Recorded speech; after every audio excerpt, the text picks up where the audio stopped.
Ja, hörni, den här bilen, den filmade jag på SEMA. Det var ju hundratusentals människor där, man kom inte riktigt åt den.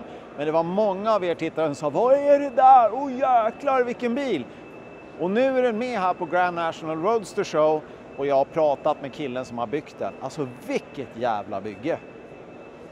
So yeah, I cheated and asked you if this was the car I saw at SEMA, because when I filmed it, the audience just went wild and said it was like the most beautiful street rod resto they ever seen. So introduce yourself. What's your name and where are you from? My name's Tony Army. I'm from Phoenix, Arizona. Mm-hmm. I'm the owner of American Legends. Oh. And we brought a 1959 Chrysler 300E to Grand Nationals.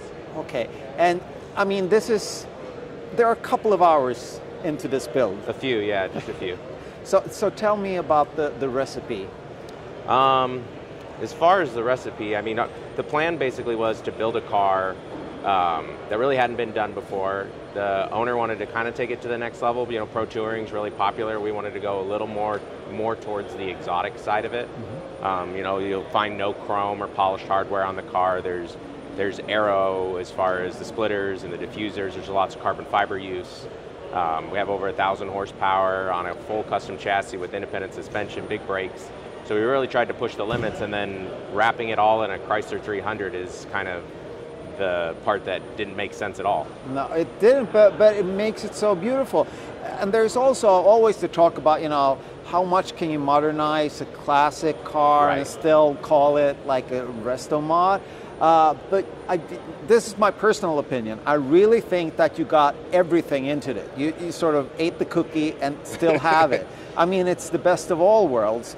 This is not a question. I'm just praising you. It's a phenomenal car. I appreciate it. That was our goal. We still wanted it very much to be a Chrysler 300 when it's done. We didn't want to take too much away. Uh-huh. So a lot of like the rear ground effects that we've built, they really resemble the way the original rear bumper section of the car looked. Uh-huh. And that was kind of our goal, was to really elevate it to today's standards. You know, what if Dodge built a concept of the old vintage car? Uh-huh. You know, so we modified and, you know, did flush mount glass, chopped the roof, you know, deleted a lot of the trim, really modernized it. But again, if you had the two side by side, you would definitely know it's the same car. Yeah.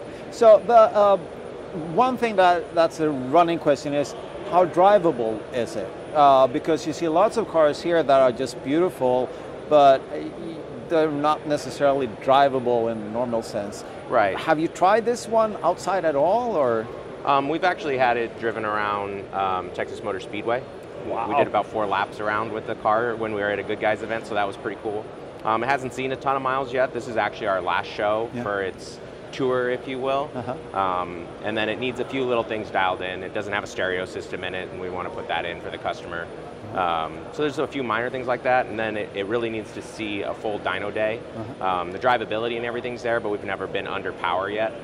And then we're planning on in March doing a half-mile event with it. So it's going to get the shit kicked out of it eventually. That's great. You know, and that's probably to each their own on that. It's really just paint at the end of the day. Yeah. So if it does get a rock chip here and there, it can always be fixed. It may be expensive, but it can be fixed. Okay, but I when you build something like this, I mean, it's obviously a whole team getting into it. So.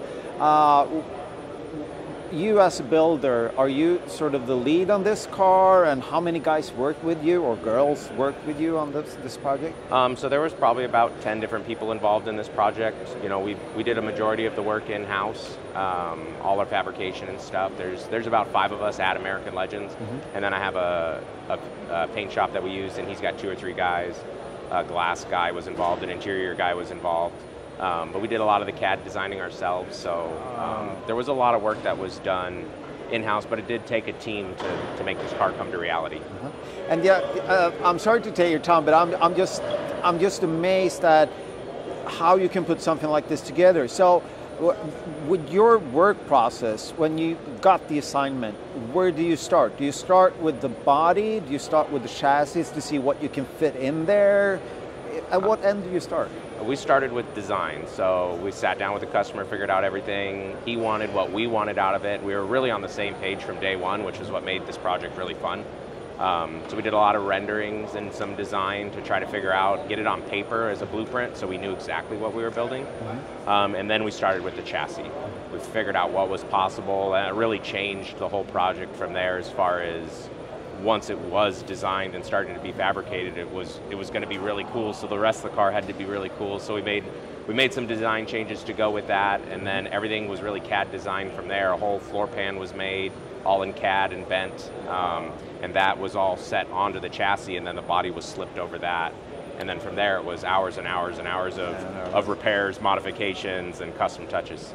And what about the body? I mean, because just like you said, when I saw it first, it's like the most outrageous 300 I ever seen. And then obviously, like you say, okay, if you put the original one next to it, you will see that it's the same car. But my guess would be that you would be amazed at how much difference it is between them.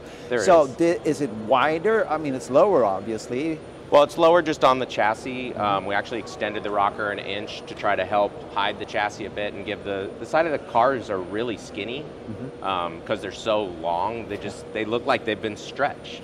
So nothing's been altered as far as the length of the car from front to back. I mean, in theory, it has lost almost a foot in length just because of the bumpers. The bumpers used to hang out really far, and they've all been pulled in now. But from tip of the fender to the tip of the taillight is the exact same measurement it was when it was made from Chrysler.